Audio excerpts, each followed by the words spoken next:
अस्सलाम वालेकुम students, welcome to easy maths. आज हम एक्सरसाइज 1.1 का क्वेश्चन नंबर 6 का पार्ट 3 करने जा रहे हैं। प्रीवियस लेक्चर्स में हमने क्वेश्चन नंबर 6 के पार्ट नंबर 1 और 2 को काफ़ी डिटेल में डिस्कस किया था। आज हमने क्वेश्चन नंबर 6 का पार्ट 3 सॉल्व करना है। मैंने आपको प्रीवियस वीडियो में फार्मूला बताया था कि एवरेज का जो फार्मूला है वो इसमें यूज़ होगा। एवरेज का फार्मूला हमारे पास होता है कि हम सम ऑफ वैल्यूज़ करें divided by number of values, यानी कि जब हम इन दोनों वैल्यूज़ का सम लेते हैं और उसको डिवाइडेड बाय 2 करते हैं तो हमारे पास पहला बिटवीन नंबर आ जाता है। क्योंकि यहाँ पर हमने दो बिटवीन रैशनल नंबर्स को पुट करना है, तो हम यहाँ पर, मैंने आपको प्रीवियस लेक्चर में भी यहाँ पर फिलिंग दी ब्लैंक्स बनवा दी थी कि हमें यहाँ पर निकालना है कि यहाँ पर एक नंबर बताएं कि कौन सा आता है और यहाँ पर कौन सा आता है। ठीक है, तो ये मैंने यहाँ पर दो फिलिंग दी ब्लैंक्स इंसर्ट कर ली हैं। अब हम चलते हैं इसके सॉल्यूशन की तरफ। तो सबसे पहले हमने यहाँ पर क्या फाइंड करनी है, इसकी एवरेज फाइंड करनी है। तो एवरेज ऑफ 3/5 एंड 4/5 लिखेंगे हम। और मैंने भी आपको फॉर्मूला बताया कि सम ऑफ वैल्यूज़ यानी कि 3/5 को हम प्लस करेंगे 4/5 में और इसको डिवाइडेड बाय किससे करेंगे, 2 से। प्रीवियस वीडियो में भी मैंने आपको इसका फॉर्मूला बताया था, तो आप एज अ की पॉइंट इसका साइड पर अपना फॉर्मूला मेंशन कर सकते हैं। ठीक है, अब देखें आप, इसके डिनोमिनेटर सेम है तो इसका एलसीएम तो बहुत ईजी सा होगा कि 5 वैसे ही आ जाएगा और ये आ जाएगा ऊपर आपके पास 3 + 4 डिवाइडेड बाय 2 को हम वैसे ही लिख लेंगे। 3 + 4 कितने होते हैं, 7। 7/5 डिवाइडेड बाय 2। ठीक है, मैंने आपको ये भी बताया था कि जब हम डिवीजन के साइन को ख़त्म करके मल्टीप्लिकेशन लेकर आते हैं तो हम इस वैल्यू का रेसिप्रोकल कर लेते हैं। रेसिप्रोकल करके इसको मल्टीप्लिकेशन का ऑपरेटर बीच में लिख लेते हैं। ये 2/1 है तो यहाँ पर क्या लिख लेते हैं हम, 1/2। अब 7 1 ज़ा 7 और 5 2 ज़ा 10।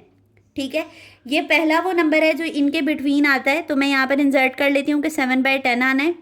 ठीक है, नेक्स्ट आपके पास यहाँ पर कौन सा नंबर निकालना है हमने, इन दोनों के दरमियान का। तो इन दोनों के दरमियान के लिए हम एवरेज का फॉर्मूला इन दो वैल्यूज़ पर अप्लाई करेंगे। तो हम यहाँ पर लिखेंगे एवरेज ऑफ 7/10 एंड 4/5।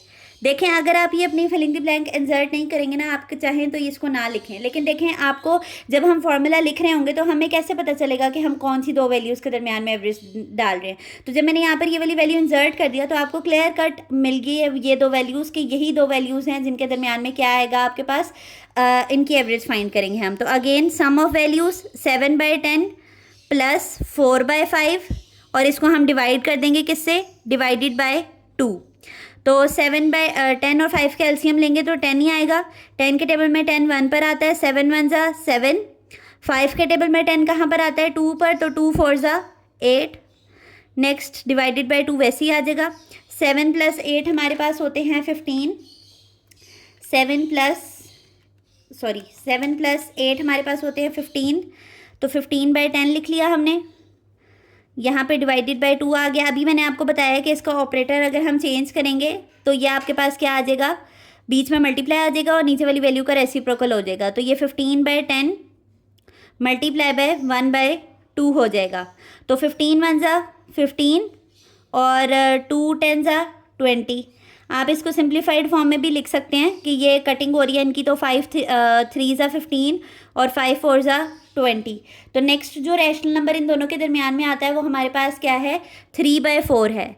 फिर मैंने आपको कहा था कि आप इन आंसर्स को वेरीफाई कर सकते हैं। देखें, कोई से दो रैशनल नंबर्स आप लें ना और कहें कि इनके दरमियान में कितने रैशनल नंबर्स आ सकते हैं, तो वो infinite number of rational numbers आ सकते हैं। ठीक है, तो आप परफेक्टली नहीं बता सकते हैं कि कितने नंबर्स ऑफ रैशनल नंबर्स इनके दरमियान में आते हैं। तो हम क्या करते हैं अपनी ईज़ के लिए कि जिन दो के दरमियान निकालना होता है ना हमने, हम उनके दरमियान एवरेज ले लेते हैं। ठीक है, तो अगर कोई बच्चा ये कहे या कोई स्टूडेंट ये यहाँ पर कन्फ्लिक्ट करे कि ये तो आपके आंसर्स गलत हैं, तो मैं आपको वेरीफाई भी करके दिखाती हूँ कि जो आंसर्स आए हैं वो हमारे पास विद इन द लिमिट ही लाई कर रहे हैं। ठीक है, प्रीवियस वीडियोज़ में भी मैंने आपको ये वेरीफाई करना सिखाया था। तो हम 3/5 को सबसे पहले डिवाइड करके देख लेते हैं। 3 डिवाइडेड बाय 5 करेंगे यहाँ पर, तो हमारे पास आएगा 0.6। जी 0.6 है, तो मैं इसके ऊपर लिख लेती हूँ 0.6। फिर 7/10 को डिवाइड करके देखते हैं हम, तो 7/10 को डिवाइड करके आया है 0.7। ठीक है, नेक्स्ट हम 3/4 को डिवाइड करके देखते हैं। 3 डिवाइडेड बाय 4, तो ये हमारे पास आएगा 0.75। 0.75 और 4/5 को हम डिवाइड करके देख लेते हैं, तो ये हमारे पास आएगा 0.8। अब आप देखें कि ये मोस्ट ऑब्वियस बात है आपके पास कि ये जो नंबर्स हैं 0.6 और 0.8, ये इनके दरमियान ये जो नंबर्स आ रहे हैं ये बिल्कुल ठीक आ रहे हैं कि 0.6 के बाद क्या आएगा 0.7 और 0.7 के बाद क्या आएगा 0.75 और 0.75 के बाद क्या आएगा 0.8। तो ये बिल्कुल ठीक रैशनल नंबर्स हमने निकाले हैं इसके अंदर। तो होप आपको ये क्वेश्चन समझ आया होगा। इंतहाई आसान क्वेश्चन था ये। अगेन आपको बार बार ये बताया जाता है कि आप अपना रफ वर्क साइड पर मेंशन करें और जो की पॉइंट्स मैं बताती हूँ, जिस तरह अभी एवरेज का फॉर्मूला बताया, तो आपने उसको भी ऐड ऑन कर लें। कुछ बच्चों को एलसीएम में प्रॉब्लम होती है तो एलसीएम को भी स्टेप बाय स्टेप बताया जाता है इस लेक्चर के अंदर, यानी ईच एंड एवरी पॉइंट को क्लियर किया जाता है। तो अगर आपको हमारी वीडियोस अच्छी लगती हैं तो हमारी वीडियोस को लाइक करें और चैनल को सब्सक्राइब करें ताकि 9th क्लास न्यू बुक 2025 की ईजी तरीन सोल्यूशन वीडियोज़ आप तक पहुँचती रहें। अल्लाह हाफिज़।